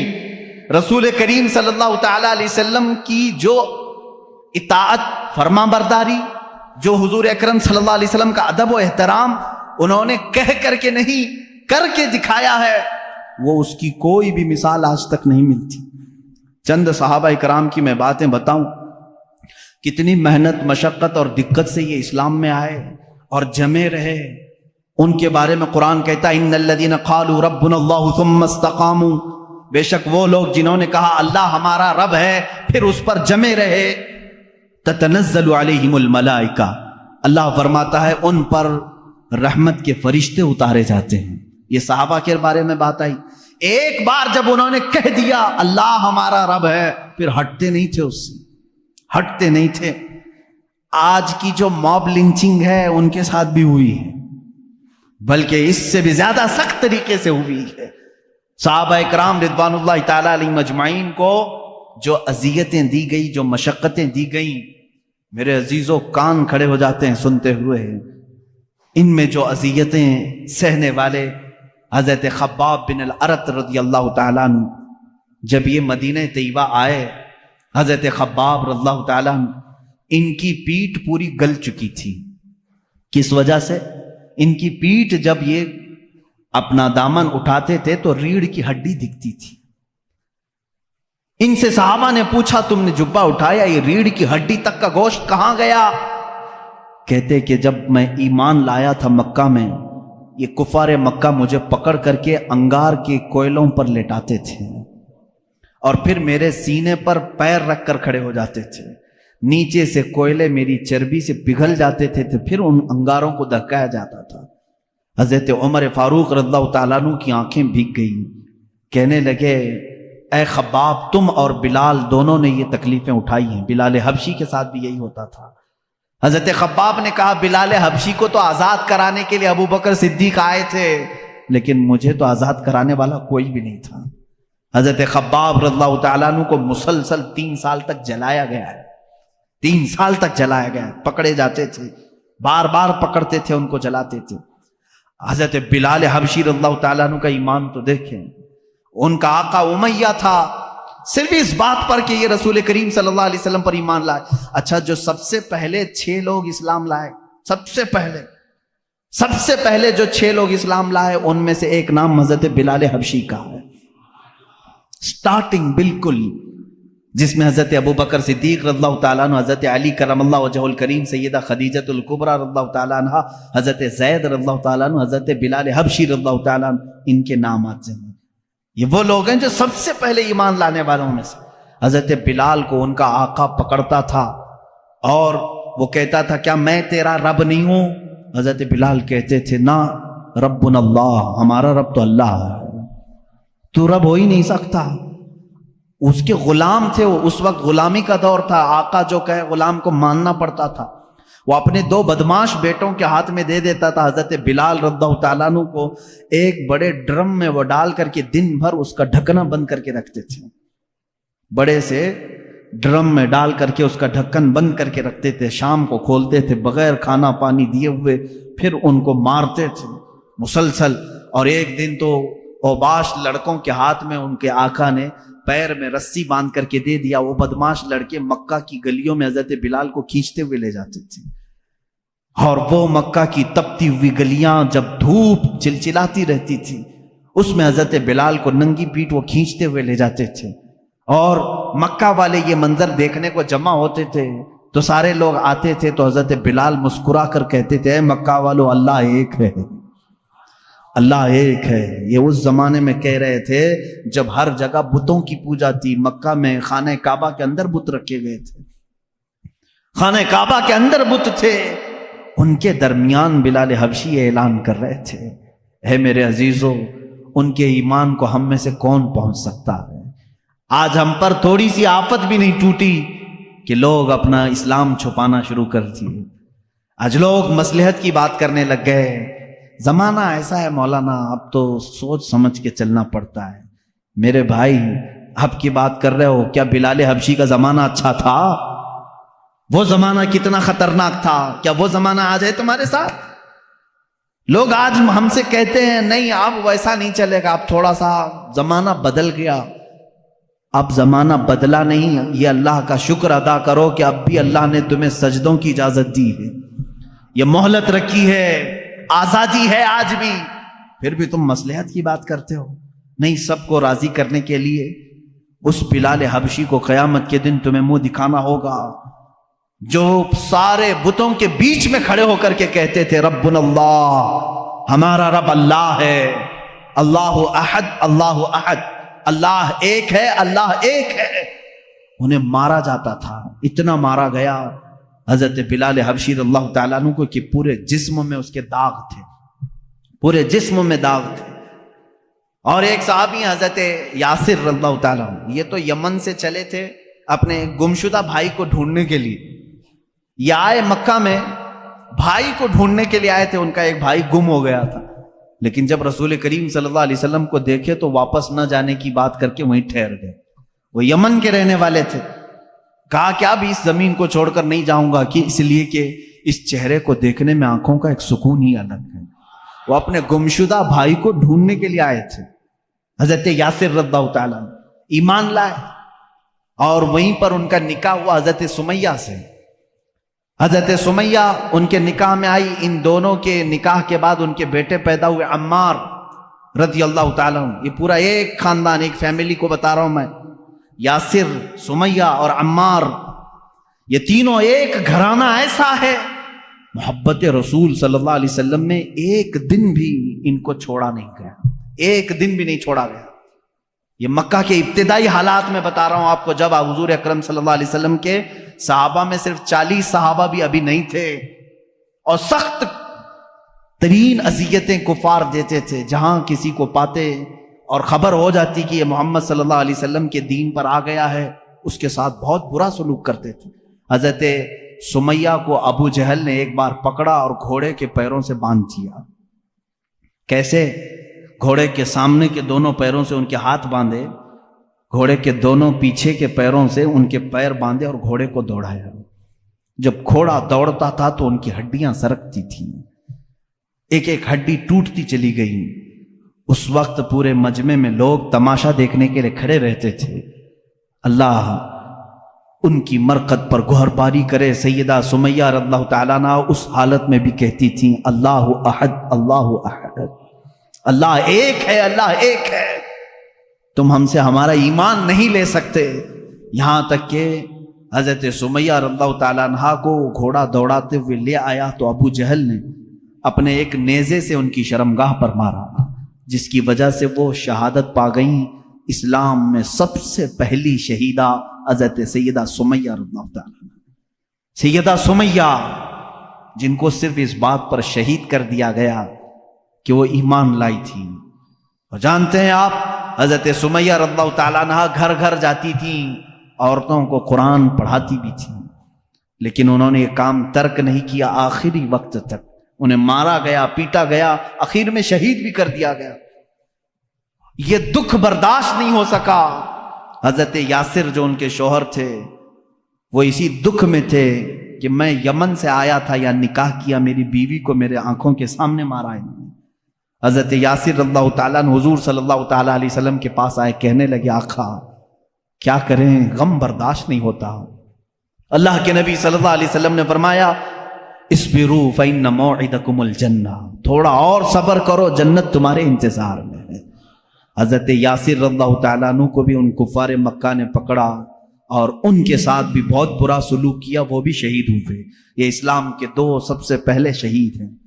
حضرت عمار جو بیٹے اکیلے بچ گئے تھے، جن کی آنکھوں کے سامنے ماں کو بھی مارا گیا ہو، باپ کو بھی مارا گیا ہو، ان کو کفار مکہ نے بلا کر کے سمجھایا، دیکھ تیری ماں بھی چلی گئی اور وہ بھی بری طرح زخمی تھی، ہڈیاں ٹوٹ گئی تھی، تیرے باپ بھی دنیا سے چلے گئے، تو اکیلا رہ گیا، کیوں محمد کے پیچھے لگا ہے صلی اللہ علیہ وسلم، کیوں تو اپنے مکہ والوں کو چڑھاتا ہے، چھوڑ دے اس دین کو، اس میں امن ہے، خیر ہے، ہم سارا مال تجھے دیتے ہیں اور تجارت میں تجھے ماہر بناتے ہیں۔ حضرت عمار نے کہا پہلے اگر بولتے تو ہو سکتا ہے کہ سوچا جاتا، میں اگر اپنے باپ اور اپنی ماں کے دین کو چھوڑوں تو غدار بیٹا کہلاؤں گا۔ مجھ سے یہ کیسے ممکن ہے کہ میں نے اپنے آنکھوں کے سامنے دیکھا کہ میرے باپ نے جاتے جاتے مجھے یہ وصیت کی ہے کہ مر جانا تو ایمان پر مرنا، میری ماں نے مجھے یہ سبق دیا ہے، موت آئے تو تجھے عشق رسول میں آئے، مجھ سے تم میرا ایمان نہیں لے سکتے۔ کافروں نے وہی کیا جو حضرت بلال کے ساتھ کرتے، بیچ راستے میں آگ جلائی اور اس پر حضرت عمار کو لٹا دیا، ان کی پیٹھ جلنے لگی، پیروں تک آگ لگی تھی، وہ رونے لگے۔ اسی اسنا میں میرے آقا صلی اللہ علیہ وسلم کا وہاں سے گزر ہو رہا تھا، حضور اکرم صلی اللہ تعالی علیہ وسلم سے دیکھا نہ گیا۔ حضرت عمار نے پکار کر کے کہا یا رسول اللہ صلی اللہ علیہ وسلم، دیکھیں ان صحابہ کی محبت کو، ہم میں سے کوئی پہنچ سکتا ہے ان کی مقام کو؟ کیا کہتے ہیں جانتے ہیں؟ حضرت عمار آگ پر لیٹے ہوئے ہیں، کفار مکہ وہاں پر انہیں ظلم و اذیت دے رہے ہیں، اس وقت رسول پاک صلی اللہ علیہ وسلم کا گزر ہو رہا تھا، صرف اتنا کہا آقا اگر آپ اپنے عمار سے راضی ہیں تو میرے سامنے یہ آگ کچھ بھی نہیں، اگر آپ راضی ہیں تو میرے لیے آگ کی گرمی کچھ بھی نہیں ہے۔ اس مقام پر بھی وہ یہ کہہ رہے ہیں، یہ نہیں کہا جل گیا ہائے ہائے مجھے بچا لیں، کہہ رہے ہیں یا رسول اللہ اگر آپ راضی ہیں مجھ سے تو پھر یہ آگ کی تپش بھی میرے لیے کچھ نہیں ہے۔ اللہ کے نبی صلی اللہ علیہ وسلم نے کیا پڑھا جانتے ہیں؟ اس وقت کہا یا نارو کونی بردن و سلاما علی عمار ابن یاسر۔ یہ آیت تو حضرت ابراہیم علیہ السلام کے لیے قرآن میں آئی ہے۔ میرے آقا صلی اللہ علیہ وسلم نے فرمایا اے آگ ٹھنڈی ہو جا عمار بن یاسر پر۔ حضرت عمار کہتے ہیں پھر ہجرت کرنے تک ہر ہفتے مکہ کے کفار مجھے آگ میں رکھتے، لیکن ہر بار آگ میرے لیے ٹھنڈی ہی ہوتی تھی، مجھے گرمی لگی ہی نہیں کبھی۔ حضرت عمار رضی اللہ تعالیٰ عنہ ان صحابہ میں سے جنہوں نے اسلام کے راستے پر اذیتیں اٹھائی مگر دامن رسول کبھی ترک نہیں کیا۔ عزیزان گرامی، ان صحابہ میں ایک لمبی فہرست ہے۔ رسول پاک صلی اللہ تعالیٰ علیہ وسلم کے لیے صحابہ نے صرف اپنی جانیں نہیں، اپنا مال بھی، اپنا وقت بھی، اپنی عزیز ترین خواہشات بھی، اپنی محبتیں سب قربان کیا ہے۔ کون سی چیز ہے جو انہوں نے نہیں چھوڑا؟ ایک صحابی حضرت ابو طلحہ انصاری رضی اللہ تعالیٰ عنہ، یہ وہ صحابی ہیں مدینہ طیبہ میں حضور اکرم صلی اللہ تعالیٰ علیہ وسلم ان کی بڑی تعریف فرماتے تھے۔ جنگ حنین میں جہاں بڑے بڑے مجاہدین کے پاؤں اکھڑ گئے تھے، جنگ حنین ایک سخت جنگ ہے جس میں مسلمانوں پر بہت سخت مسئلہ آ گیا تھا، پاؤں پیچھے ہٹانے کا معاملہ تک آ گیا تھا۔ اس وقت بھی حضرت ابو طلحہ رضی اللہ تعالیٰ عنہ ڈٹے رہے اور تنہا اپنے ایک ہاتھ سے 20 کافروں کو انہوں نے مارا تھا، 20 لوگوں کو مارا تھا۔ صحابی رسول، ان کے پاس بڑی بڑی فضیلتیں تھے، میرے آقا صلی اللہ تعالیٰ علیہ وسلم ان سے محبت فرماتے۔ جب مدینے میں کوئی مہمان آتا تو کہتے ابو طلحہ کے گھر بھیجا کرو، کیونکہ حضرت ابو طلحہ مہمانوں کی ایسی ضیافت کرتے تھے، اللہ اکبر۔ حضور اکرم صلی اللہ تعالیٰ علیہ وسلم کے گھر ایک مہمان آئے، حضور نے فرمایا ابو طلحہ لے جاؤ، لے کر کے آئے۔ گھر آئے تو پتہ چلا بیوی نے کہا کھانا کچھ بھی نہیں ہے، ایک ہی آدمی کھا سکتا ہے، بچے بھی ہیں، آپ بھی ہیں، میں بھی ہوں، اور ایک مہمان کو آپ لے کر کے آئیں۔ حضرت ابو طلحہ نے کہا کوئی بات نہیں، بچوں کو سلا دو، بچوں کو تھپک کر سلا دو، کل ان کے لیے دیکھا جائے گا۔ اور رہی بات تیری اور میری، ہم رات کو صبر کر لیں گے، ہمارے کھانے میں سب سے پہلا حق مہمان رسول کا ہے۔ کون ہے جو اپنے گھر کی ایک کھانے کی مقدار کو آئے ہوئے مہمان کے لیے دے دے؟ اپنے بچوں کو سلا دیا، بیوی سے کہہ دیا، لیکن مہمان کو یہ بات معلوم ہونے نہ پائے کہ میرے گھر میں صرف ایک آدمی کا کھانا ہے۔ کہا دسترخوان بچھانا، کھانا رکھنا، لیکن اے میری شریک حیات چراغ بجھا دینا، چراغ گل کر دینا،